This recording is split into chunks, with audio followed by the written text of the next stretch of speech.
Bonjour à tous, dans ce module, nous allons réaliser notre première connexion sur un firewall Palo Alto. Avant de créer notre machine virtuelle, je vais déjà prendre cette image comme exemple. Donc, c'est un PA220. Donc, forcément, un PA220 a 8 interfaces ici. Il a un port de management, un port console, un autre port console où on peut se connecter en USB ici. Ensuite, vous avez les LED ici. Et si vous avez mis en place le mode la haute disponibilité, vous avez une LED qui s'affiche là pour vous dire l'état de la haute disponibilité. Donc forcément, si tout se passe bien, c'est vert. Si il y a un problème, ça passe en rouge. Donc vous avez le statut aussi du Palo Alto. S'il y a un problème, forcément, il sera rouge. Si tout va bien, il est vert. Donc vous avez des alarmes aussi, vous avez la température et vous avez le bouton Power pour vous dire que voilà, le Palo Alto est allumé. Donc ça, ces LED là sont des premiers niveaux de maintenance, hein. Donc ça veut dire que si vous avez un souci, première des choses, vous vous rendez dans la baie informatique, vous regardez le firewall, vous regardez les LED pour voir quel est l'état du coup des LED. Et en fonction de ça, vous pouvez directement déterminer quel est le problème. Ok. Mais ce qui m'intéresse aussi, c'est donc ce port-là, le port de management. Parce qu'en fait, lorsqu'on va administrer notre firewall pour la première fois, nous allons nous connecter sur le port de management. Et en fait, ce port de management autorise un ensemble de services. Donc, vous savez que dans un firewall, par défaut, tous les ports sont bloqués. Mais vous voyez, ils ont réservé un port pour faire notre administration. Donc, vous pouvez vous connecter en SSH. À partir de ce port-là, vous pouvez configurer vos services NTP, DNS. Vous pouvez faire vos mises à jour. Tout ça à partir de ce port-là. Voilà.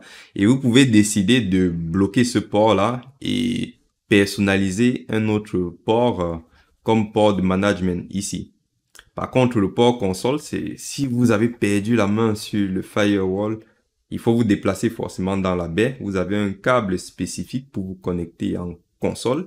Et en console, voilà, vous êtes obligé de taper des lignes de commande. Donc, il faut avoir au moins, il faut savoir taper les lignes de commande et connaître d'ailleurs les lignes de commande pour administrer aussi Palo Alto. Donc, pour ça, il y a, voilà, c'est un peu simple et ça ressemble un peu à du Cisco pour ceux qui ont fait du Cisco. Et puis, il y a une fonction aussi aide pour vous permettre de taper les commandes. Donc, ça, c'est avec le temps et l'habitude qu'on acquiert des compétences pour l'administration en ligne de commande. Ok. Donc, comme je vous disais, nous allons donc créer notre machine virtuelle. Moi, j'ai téléchargé une appliance virtuelle que je vais vous mettre à disposition. Bon, sachez que on peut aussi déployer des firewalls avec des appliances virtuelles et dans ce cas, vous n'avez plus besoin d'un boîtier comme ça. Vous pouvez prendre un serveur, vous pouvez mettre votre appliance dans le cloud et gérer facilement votre infrastructure. Pour notre lab, nous allons utiliser la dernière version de la VM de test de Palo Alto. Et pour les hyperviseurs, vous allez choisir dans cette liste un hyperviseur de votre choix. Donc, tout est compatible avec la VM de test. Pour ma part, je vais choisir VMware Workstation. Et aussi, vous devez avoir au moins 80 Go de disque. Donc, 60 Go, c'est ce que la VM consomme. Et de préférence, si vous avez un SSD, créez votre machine sur le SSD. Pour la RAM, la VM va vous demander 5,5 Go. Donc, il faut avoir au minimum 8 Go de RAM sur votre machine physique. C'est vraiment la limite de 8 Go. Parce que quand vous allez commencer à créer vos règles de filtrage et quand le pare-feu va se mettre en route, en fonction du lab, on peut atteindre facilement 8 Go. Et pour le processeur, la VM va vous demander 2 cœurs. Très bien. Je vais importer ma VM du coup. Je fais Open. Et là, hop. Alors, je vais l'appeler EXXI. Ok, je peux laisser par défaut. Alors, je vais mettre ma VM dans mon SSD pour que ça soit rapide. Et du coup, ce que je vais faire, je viens ici, je vais faire pan OS 10 comme ça. Voilà, je le mets là et j'importe. Alors, ça va prendre un petit moment, donc je vais mettre pause. Alors, la VM a été importée avec succès. D'office, elle vous prend du coup 5,5 Go en mémoire, 2 cœurs au niveau du processeur. Elle vous demande aussi 60 Go pour le disque. Et ici, vous avez 3 interfaces réseau virtuel. Alors, ces interfaces sont bridgées et elles sont bridgées sur ma carte réseau de mon PC à moi, hein.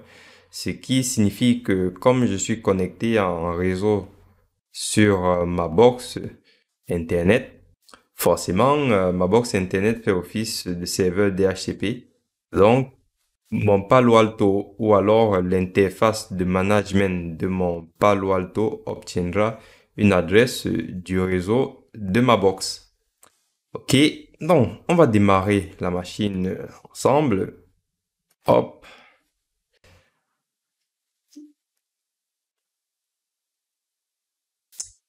Donc voilà.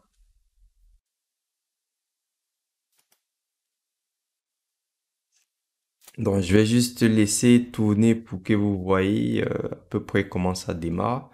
Parce que c'est aussi bien de voir le démarrage d'une machine, pour voir les interfaces qui se montent, pour voir les disques qui se montent. Vous voyez ici. Donc vous avez les partitions ici. Essayez de regarder l'adresse IP par défaut de Palo Alto. Donc moi je la connais, c'est la 192.168.1.1. Donc normalement vous allez la voir ici. Donc ce qui signifie que comme je suis bridgé sur ma carte réseau à moi, forcément je ne vais pas utiliser cette adresse-là.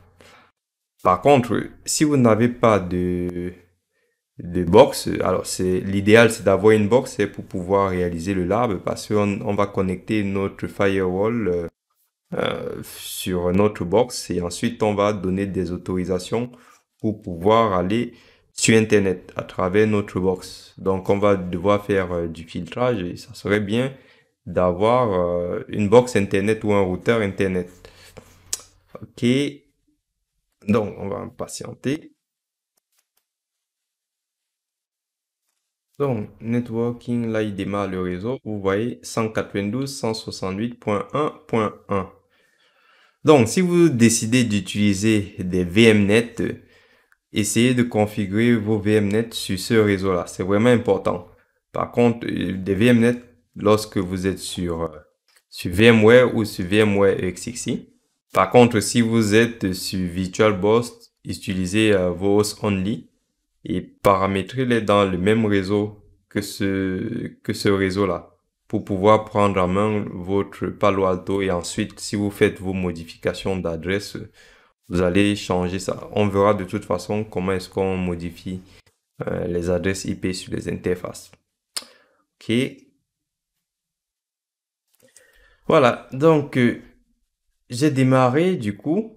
Le login et le mot de passe par défaut, c'est admin. Donc faites attention parce que nous sommes sur un clavier anglais. Alors, moi, je vais un peu patienter parce que je vais attendre que ma machine virtuelle requête du coup le serveur DHCP afin qu'il puisse obtenir une adresse du réseau de ma box. Parfait, j'ai pu obtenir une adresse IP, ce qui signifie que je peux, depuis l'extérieur, hein, depuis ma machine physique, je peux me connecter au Palo Alto, donc 27. Ah. Donc, le login, ça sera, vous voyez, avec ce terminal, je n'ai pas de problème, on va dire, de clavier. Ici, le clavier est en français, donc je fais admin, donc c'est admin. Voilà. Donc, il valide, il reconnaît. Il me demande de changer maintenant le mot de passe. Alors, il vous demande un mot de passe fort. Je vais mettre admin. Et maintenant, le nouveau. Alors, je ne vous dis pas. OK. Voilà. Donc, c'est juste un avertissement, hein. Voilà. Et ensuite, pour taper vos commandes, alors, c'est aussi bien de connaître les lignes de commande. Les lignes de commande, c'est facile, hein. Vous faites point d'interrogation et vous avez toutes vos lignes de commande là. C'est un peu comme, c'est du Linux de toute façon. Si je fais un clear, bon, un clear, je fais point d'interrogation.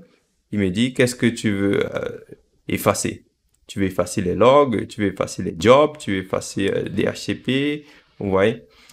Et là, par exemple, si je fais un show, c'est comme, on va dire, un peu comme Cisco. Je fais un show, je fais point d'interrogation, il me dit, qu'est-ce que tu veux nous afficher? La config ou alors les interfaces. Par exemple, moi, je voudrais afficher les interfaces. Je fais show, je regarde ici, si je vois interface. Donc, je vois interface, là, il me dit qui nous affiche les informations des interfaces. Donc, j'ai fait interface, j'ai fait tabulation. Et là, il me propose d'autres options. All pour voir toutes les informations des interfaces. Hardware ici pour montrer les informations de l'hardware au niveau des interfaces. Pour montrer les interfaces logiques ou l'interface de management. Par exemple, je voudrais l'interface de management avoir les infos. Donc ici, j'ai les paquets entrants, les paquets sortants. J'ai l'adresse IP de mon routeur. Donc ça, c'est l'adresse IP de ma gateway. Je peux faire un ping pour voir si je peux aller sur Internet. Donc c'est ping host plutôt 8.8.8.8. Et là, vous voyez, je peux déjà aller sur Internet. Donc je peux déjà faire la mise à jour de mon firewall. Donc voilà. Ensuite, il y a d'autres commandes. Ce qui signifie que je peux donc ouvrir un navigateur. Ici, hop. Alors, HTTP est activé par défaut. Donc, HTTPS, pardon. Donc, on a dit 192.168.200.27. Alors, ça, c'est un autre TP. Alors, j'accepte le certificat. Accepter. Et là, vous avez la jolie interface de Palo Alto, donc la nouvelle version. Donc, ça sera admin. Et le mot de passe. Voilà, je peux enregistrer ce mot de passe dans le navigateur, c'est pas gênant. Voilà, création de la session administrateur en cours.